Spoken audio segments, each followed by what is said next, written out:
Now to get more reaction is Representative John Rutherford, a Republican from District 4. Good morning, Congressman. How are you, sir? Hey, good morning, Vic. Doing well, thank you. Good. So I know that you were up watching this 82-minute speech. First of all, tell me, what is your take on the speech last night? Listen, I can tell you, on the floor, it was very energized.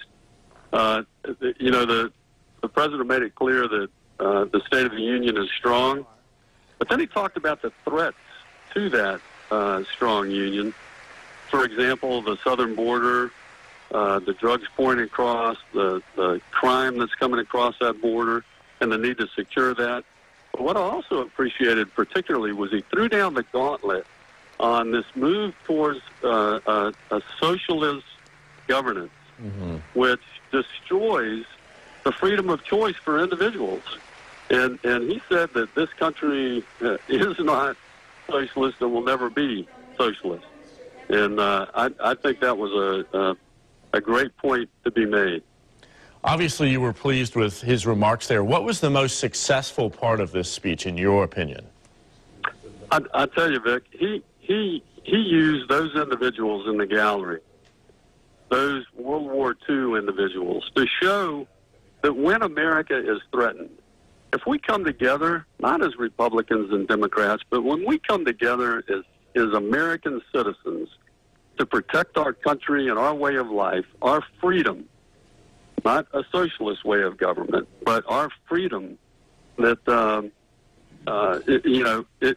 that we can truly be great.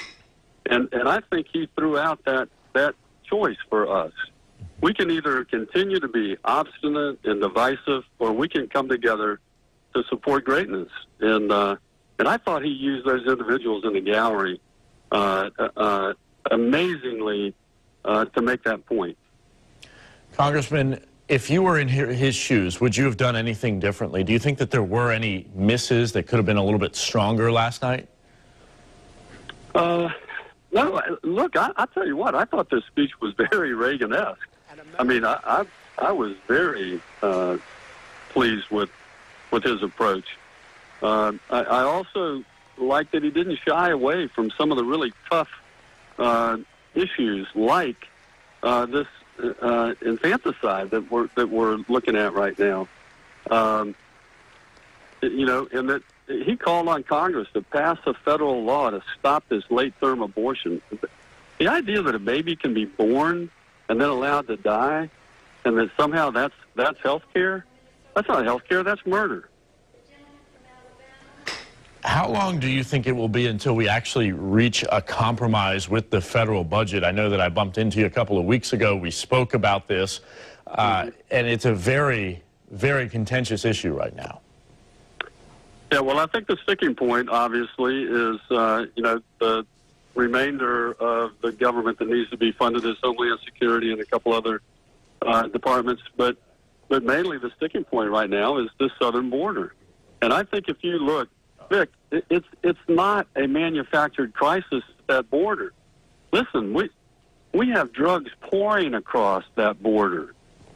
We have individuals who we do not know who they are flowing across that border. I said, I challenged my colleagues on the floor a few weeks back that, look, if you want to see the impact of this porous border, come to the 2100 block of Jefferson Street with me, and let's talk to the medical examiner who's done autopsies on more people in Duval County who have died from heroin and fentanyl-laced heroin than any other jurisdiction in the state of Florida. This is not a manufactured crisis. This is real. Yeah, and obviously you are speaking from experience as being the longtime sheriff here of Jacksonville, covering, Duval County, so you obviously have a lot of expertise there. Congressman John Rutherford, thank you so much for your time. We appreciate it. Thank you, Vic.